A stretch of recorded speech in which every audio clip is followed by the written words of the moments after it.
Bonjour à toutes et à tous. Je remercie les organisateurs de m'avoir proposé de vous parler de ce sujet véritablement d'actualité que sont les traitements médicamenteux dans la science cardiaque et la mise à jour dont ils ont bénéficié tout récemment ici en 2021. Avant de plonger directement dans le sujet du traitement médicamenteux de l'insuffisance cardiaque, il est nécessaire malgré tout de reformuler ce qu'on entend derrière le terme d'insuffisance cardiaque. C'est un terme très large qui recouvre un certain nombre de présentations différentes de la maladie et schématiquement, on considérera les patients avec une fraction d'éjection réduite, les HREF. Donc c'est la fonction systolique qui est altérée. Sur le schéma, vous voyez que les gens sont en dessous de 40%.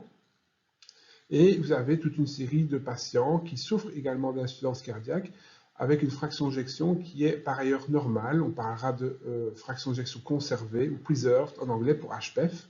On parle aussi de dysfonction diastolique isolée à ce moment-là. Ce sont des patients qui sont aussi nombreux et dans les salles d'hospitalisation parfois même plus nombreux que les patients avec une fonction altérée et qui ont des pronostics tout aussi péjoratifs. Il ne faut pas penser que cette forme d'insuffisance cardiaque est de meilleurs pronostics. Elle touche par contre des patients un peu différents, parfois plus âgés, avec beaucoup plus de comorbidités. Nous verrons dans la physiopathologie que les choses sont un peu différentes. Alors, la Société européenne de cardiologie avait déjà, il y a 5 ans, divisé la population en 3 en fonction de la fraction d'éjection, toujours. Ici, sur les nouvelles recommandations de 2021, nous gardons ces distinctions en 3 catégories. Donc, la catégorie dite HREF, c'est-à-dire une fraction d'éjection en dessous de 40%, les HPEF qui sont au-dessus de 50%, et une catégorie intermédiaire, donc entre les deux, entre 40 et 49%. L'évolution des 5 dernières années a permis plutôt de rapprocher ces HMREF, donc la fraction d'éjection modérément réduite, comme on dit, plutôt vers une prise en charge comme ceux qui ont une fraction d'éjection très réduite, comme la HREF, alors qu'initialement, ils avaient plutôt été imaginés se rapprocher plutôt des HPEF. Donc, il y a quand même un switch de la prise en charge et de la considération de ces patients-là vers le groupe des fractions réduites. Donc, en termes de diagnostic, pour ces patients, quels qu'ils soient, je rappellerai quand même brièvement qu'il faut partir de signes et de symptômes d'insuffisance cardiaque. La fraction d'éjection, évidemment, quand elle est altérée, confirme le diagnostic avec l'aide ou pas de marqueurs de type BNP ou NT-proBNP. Pour les fractions préservées, il faut évidemment ces signes et symptômes, il faut une fraction d'éjection au-dessus de 50%, mais il faut qu'au niveau cardiaque et certainement aussi au niveau des marqueurs peptides natriurétiques, il y ait des anomalies structurelles du cœur pour pouvoir poser le diagnostic d'HPF. Donc là, la démarche diagnostique est plus compliquée et reste parfois un certain challenge pour le médecin. Et donc, quand on parle d'insuffisance cardiaque, on considère l'ensemble de ces patients-là, même si, évidemment, dans l'utilisation courante, on va plutôt penser rapidement et intuitivement aux patients qui ont une mauvaise fonction, les HREF. Alors, comme au niveau des thérapeutiques, on va le voir, il n'y a pas eu fondamentalement d'avancée dans ces 2 premières parties, mais nous allons nous concentrer essentiellement sur les HREF aujourd'hui.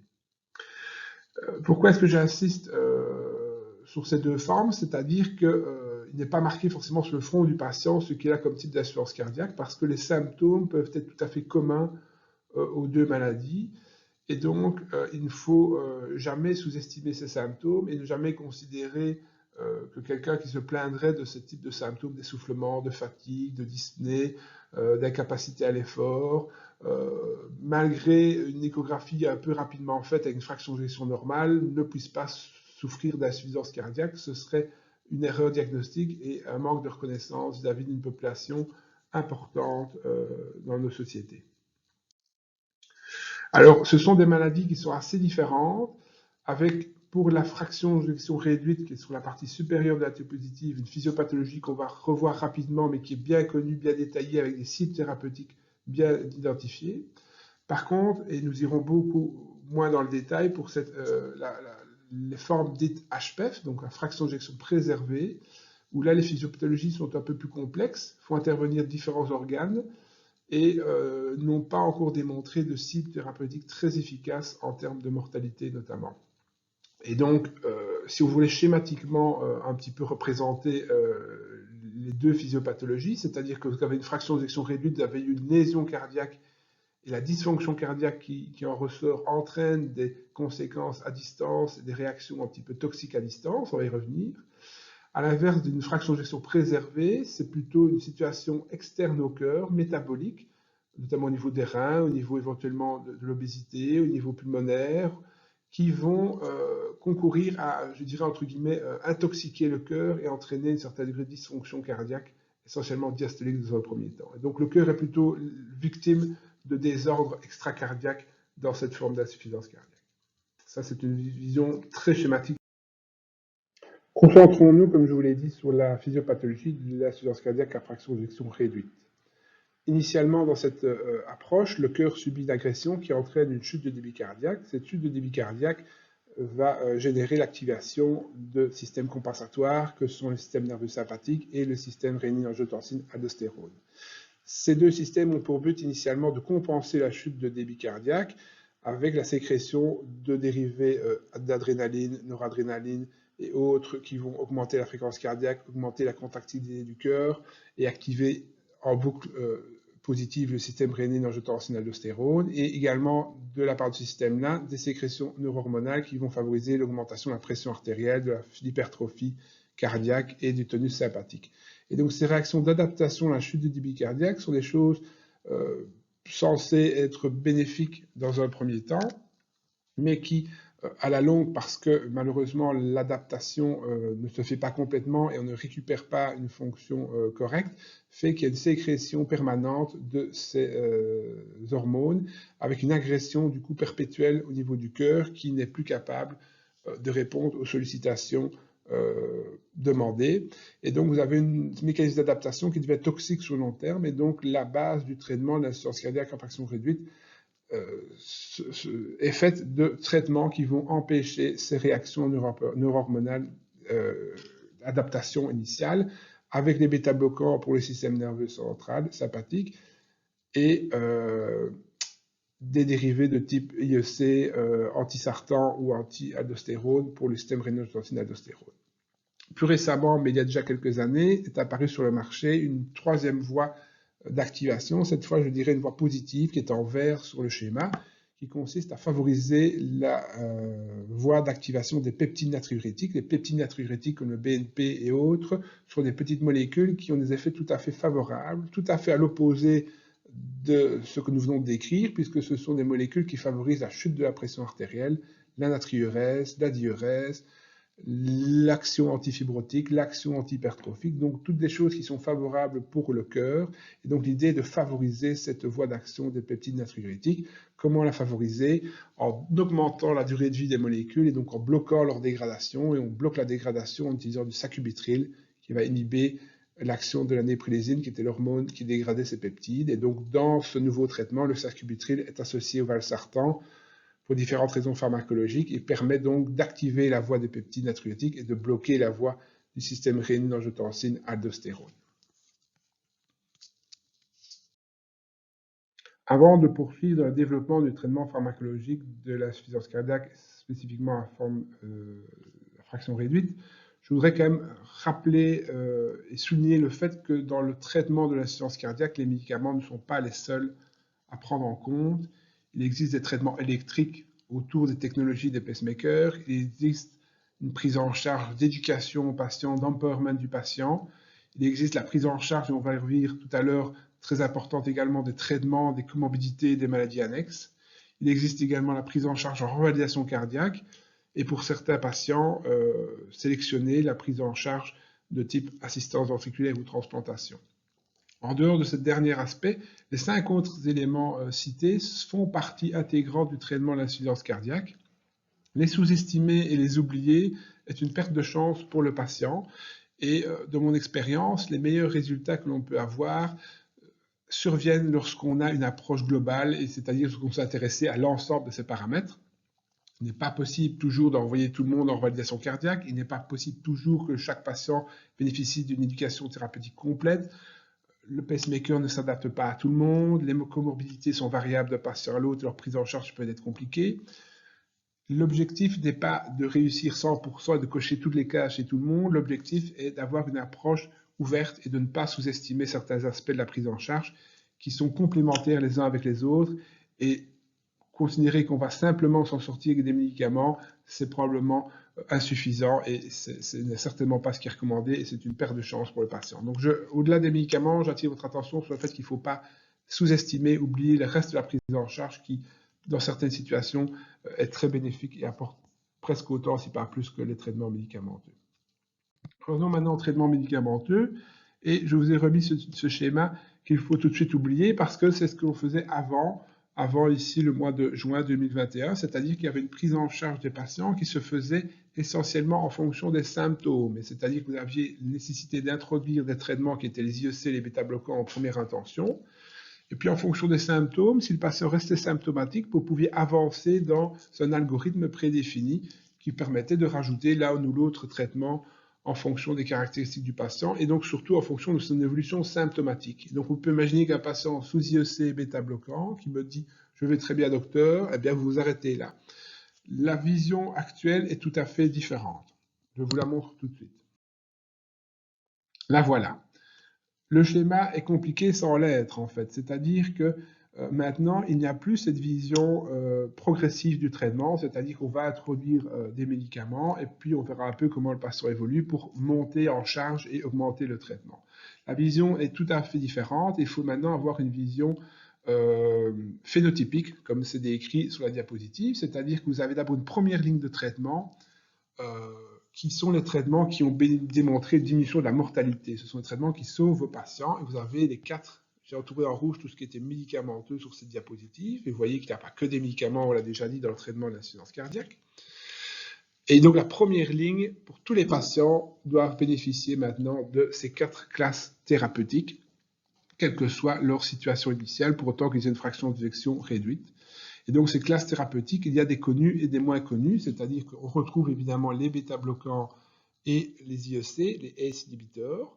On retrouve les MRA qui sont les antagonistes de l'aldostérone, et donc ça, ce sont des acteurs connus qui sont maintenant tous sur la même ligne, qui doivent être tous mis en charge en première intention. Se rajoute à ça ce qu'on vient de discuter, l'inhibiteur, les ARNI, l'inhibiteur de l'anéprilysine et donc l'Entresto, puisqu'on va le citer, puisque c'est le seul dans cette classe thérapeutique, qui devient en première ligne. Et vous voyez qu'ils sont mis à côté l'un de l'autre, et donc les deux sont valables, mais il est clair que si vous avez la possibilité de le faire, il y a une plus-value à entamer un traitement initialement par sacubitril/valsartan, donc par Entresto, c'est supérieur à l'IEC en première intention. Bêta-bloquants, antagonistes, je vais y revenir brièvement, mais ce sont des classes thérapeutiques connues et anciennes, mais qui doivent donc être implantées chez tout le monde. Et vous avez les inhibiteurs de CGT2, que nous allons revoir un peu plus en détail, parce que c'est une classe thérapeutique nouvelle dans l'insuffisance cardiaque, et qui, dès quasiment son introduction, se positionne en première intention chez tout patient. Donc un patient qui est diagnostiqué devrait très rapidement avoir ces 4 classes thérapeutiques dans son traitement, avec, pour les 3 premières ici, sur la gauche, la nécessité parfois de titrer le traitement, de commencer par des valeurs relativement basses et d'essayer d'augmenter la dose. Pour les ISHGT2, il n'y a qu'une dose utilisée qui est souvent très bien tolérée, donc le problème ne se pose pas. Au-delà de ces 4 traitements que les patients doivent recevoir en première intention, il y a après des adaptations qu'il faut pouvoir proposer en fonction de chaque patient. Alors, la place des diurétiques est une place centrale et parallèle, je dirais, parce que les diurétiques, c'est la variable d'ajustement. C'est-à-dire qu'en fonction de l'état de compensation de votre patient, vous aurez une quantité de diurétiques plus ou moins variable, jusqu'à ne plus avoir de diurétiques du tout. Il n'est pas interdit qu'un patient sur carte n'ait plus de diurétiques. Vous avez dans les nouvelles molécules que sont l'Entresto ou les SGLT2 un effet diurétique supplémentaire. Ce sont des patients qui sont parfois très bien compensés, et donc on peut et on doit pouvoir arrêter des diurétiques chez les patients qui n'en ont plus besoin. À l'inverse, lorsque les patients sont très en surcharge, sont très embarqués en surcharge volumique, il faut pouvoir augmenter fortement les doses diurétiques. Donc c'est la variable d'ajustement en fonction de la situation du moment. Je vais passer justement rapidement sur les indications de pacemaker, parce que ce n'est pas le sujet, mais donc les indications de pacemaker se font en fonction des caractéristiques électriques. Les indications de défibrillateur se discutent aussi. Et puis vous voyez qu'en fait, après, il y a toute une série de situations, présence de fibrillation atriale, présence de sténose aortique, d'insuffisance mitrale, de maladie coronaire, de carence en fer, de fréquence cardiaque élevée, de fibrillation atriale. Vous avez des prises en charge qui doivent être plus ou moins spécifiques en fonction. Et donc, nous insisterons, et ce sera fait très vite ici, sur l'utilisation des sartans. Vous voyez, les ARB, ce sont les inhibiteurs, ce sont les antagonistes des récepteurs B au sartan. Et donc là, vous avez chez ces patients-là, l'utilisation des sartans se limite donc à l'intolérance au IEC et à l'Entresto, qui sont les deux molécules à utiliser en première intention. Donc pas de place vraiment directement pour ces sartans. Et pour ce qui est de la fibrillation auriculaire, c'est pas le sujet, mais évidemment les patients doivent avoir des anticoagulants et peuvent avoir un peu de digoxine dans certaines situations. On ne va pas s'étendre là-dessus. On reviendra par la suite de façon plus importante sur la carence en fer et sur la fréquence cardiaque. Et donc lorsque vous avez déjà fait cette première ligne de traitement qui est commune à tous les patients, vous avez après adapté en fonction de chacun en termes d'équipement électrique ou d'un traitement spécifique, chez certains patients, si les patients avancés, vous commencez alors à discuter des indications de transplantation ou d'assistance ventriculaire, mais ça, il n'y a plus de notion de temporalité. Il ne faut pas forcément attendre l'un ou l'autre. Il faut se dire où est mon patient au moment où je le prends en charge. Mais évidemment, on ne parle pas de cette technologie avancée tant qu'on n'a pas eu un traitement complet et efficace qui a été réalisé avec tout ce qu'il y a comme possibilité dans la première partie du tableau. Et donc, de nouveau, dans ce tableau, vous voyez que sont rapportés les éléments que j'ai cités tout à l'heure, la revalidation cardiaque et l'approche multidisciplinaire, c'est-à-dire les cliniques de sciences cardiaques et l'éducation thérapeutique. C'est de nouveau aussi quelque chose qui est bénéfique pour tous les patients. Pourquoi est-ce que ce n'est pas mis au même niveau que les médicaments? Parce que ces traitements-là n'améliorent pas forcément toujours la mortalité, alors que les traitements médicamenteux, oui, mais par contre, ont des impacts importants sur la qualité de vie et sur l'hospitalisation, et ça, ce n'est pas négligeable, ni pour le patient, ni pour les soins de santé. Donc, l'approche donc est maintenant différente, c'est-à-dire qu'il y a 4 molécules qui doivent être implémentées chez tout le monde le plus vite possible et le mieux possible, et puis en fonction, on peaufine en fonction des caractéristiques de chaque patient.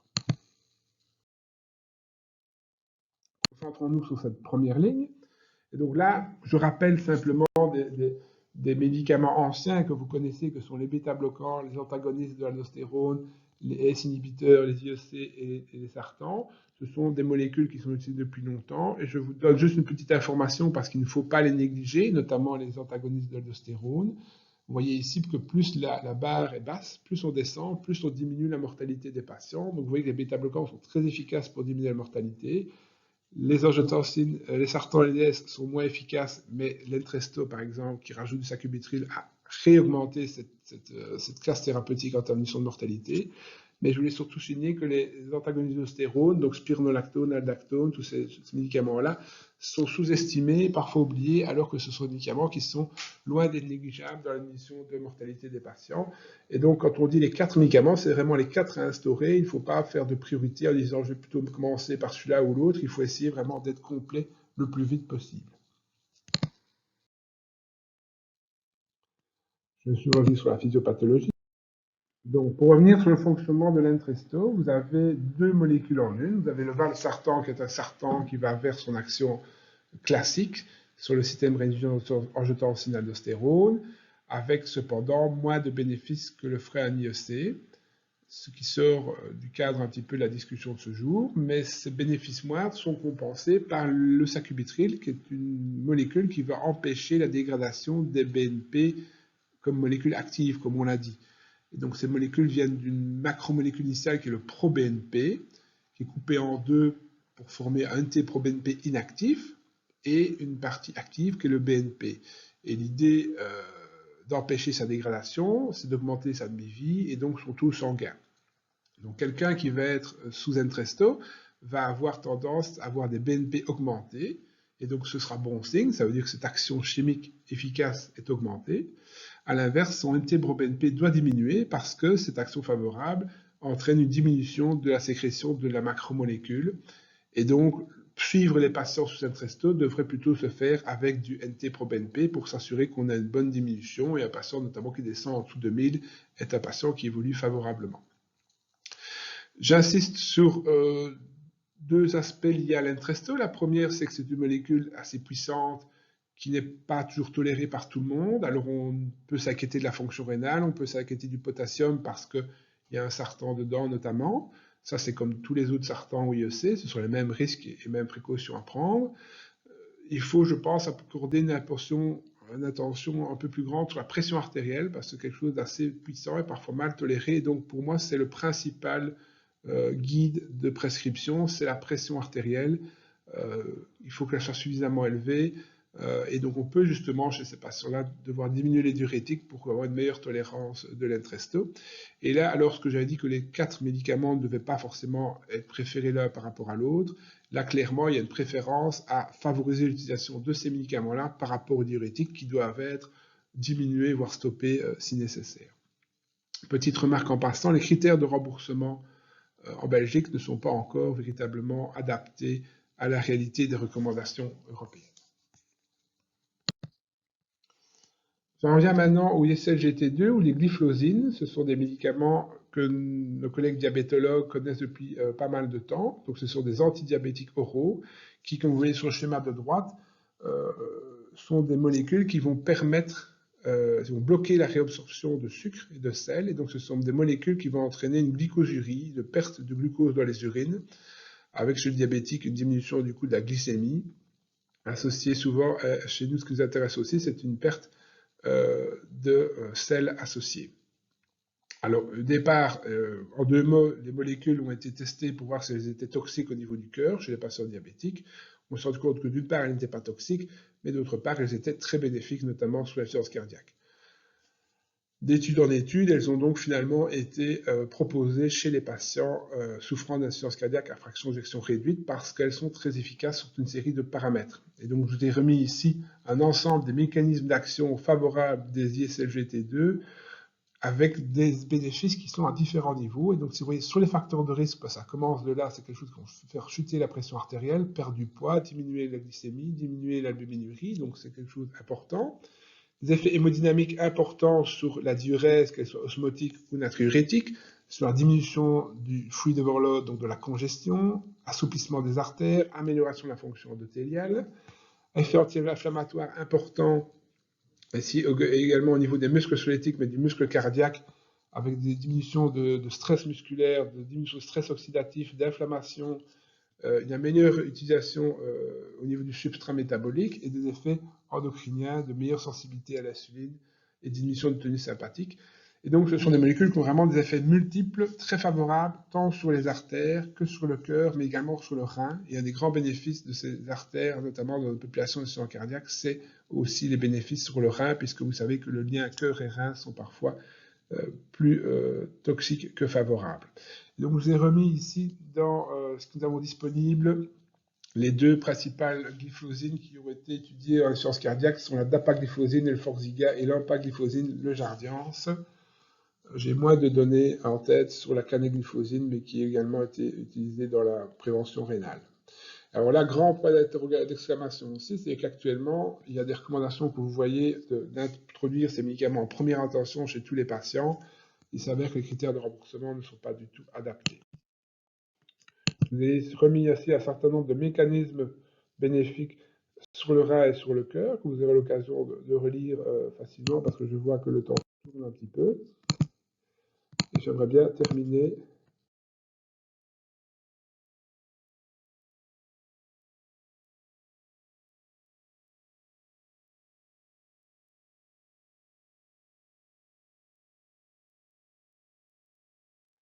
par 2 autres traitements, le déficit en fer et la fréquence cardiaque un peu élevée. Le déficit en fer, c'est quelque chose qui est complémentaire, c'est-à-dire qu'on a démontré clairement que les patients qui avaient une carence martiale, c'est-à-dire une carence martiale absolue, c'est une ferritine en dessous de 100, ou une carence martiale relative, c'est une saturation de la transférine en dessous de 20%. Ces patients-là avaient de moins bons pronostics. Et si vous compensez le fer, si vous rendez du fer à ces patients-là, vous améliorez leur qualité de vie et vous diminuez le risque de se faire hospitaliser. Le fer intervient évidemment au niveau des hémoglobines, mais également du muscle squelettique et du muscle cardiaque, donc c'est vraiment un élément important de l'organisme. 2 choses à signaler. La première, c'est que la carence martiale doit se traiter mais pas l'anémie forcément. Si vous traitez l'anémie par des transfusions, vous n'améliorez pas les choses. Par contre, si vous avez une carence martiale qui, in fine, donnera l'anémie, en traitant avec du fer, vous améliorez les choses. Deuxièmement, c'est que le traitement de fer doit forcément se faire par voie intraveineuse. Ça, j'insiste. Prendre des comprimés de fer chez ces patients-là, ça ne marchera pas. Pourquoi? Parce que les gens n'absorbent pas le fer alimentaire et le fer des cachets. L'insuffisance cardiaque entraîne une diminution de l'absorption intestinale. Donc progressivement, vous n'absorbez plus de fer, donc vous perdez votre fer que vous consommez quotidiennement, et donc vous êtes carencé in fine. Si vous voulez remonter vos stocks de fer, inutile de prendre des cachets, il vous faut des perfusions de fer. Vous voyez ici qu'en fonction du poids et de l'hémoglobine, ça va de 1 à 2 grammes de fer en injection. Et donc ça, c'est quelque chose que vous devriez revoir, ou en tout cas être sensibilisé au fait qu'il faut parfois proposer aux patients de les recharger en fer par voie intraveineuse. C'est quelque chose d'important. Dernier traitement complémentaire. J'avais encore un petit mot, je m'excuse, sur les diurétiques. Juste pour vous signaler que vous connaissez les diurétiques classiques que sont l'Azex et Burinex dans l'insuffisance cardiaque. Il y a un peu plus de place à réintroduire du Fludex et du Ligroton, qui sont les diurétiques dits thiazidiques, lorsqu'on parle de résistance aux diurétiques. On peut associer les deux. Et une étude belge est en cours pour repositionner le Diamox, l'acétazolamide, comme diurétique intéressant de l'insuffisance cardiaque. Donc là, il y a des évolutions qui peuvent encore se faire. On n'y est pas encore véritablement. Vous verrez sur la diapositive que l'ISLGT2 sont ici considérés comme des diurétiques. Et je termine donc par l'ivabradine et le procoralan, qui est un médicament d'il y a quelques années, simplement pour vous rappeler qu'il a juste une action sur la fréquence cardiaque. Il intervient au niveau du nœud sinusal, il ralentit la fréquence cardiaque sans diminuer la pression artérielle, sans diminuer la contractilité, donc il joue purement sur la fréquence cardiaque, ce qui est intéressant lorsqu'on veut ralentir une fréquence cardiaque trop rapide dans l'insuffisance cardiaque. Mais je rappellerai surtout qu'il ne fonctionne que si vous êtes en rythme sinusal, donc inutile de s'acharner sur les patients qui font la fibrillation auriculaire, ça ne sert à rien. Voilà, en résumé, 4 traitements maintenant de base à introduire précocement et pour certains progressivement, et donc il n'y a plus d'évaluation progressive en fonction des symptômes. Tout le monde a la même enseigne dès le départ. Par la suite, il faut personnaliser le traitement en fonction des caractéristiques électriques ou d'autres caractéristiques du patient pour s'approcher de sa vérité à lui. On n'est plus donc dans l'évolution, on attend et ça n'a pas mis, on monte en charge. Donc dès le départ, on essaye d'être le plus complet possible pour gagner du temps et être le plus efficace le plus vite possible. Et donc surtout ne pas rester uniquement sur les traitements médicamenteux. Il y a un certain nombre d'aspects qu'il faut prendre en charge, comorbidité, éducation, revalidation. Ça, ce sont des choses véritablement, traitement électrique, ça, c'est des choses qui, tout ça mis ensemble, donnent véritablement un bon résultat. Voilà, je vous remercie pour votre attention et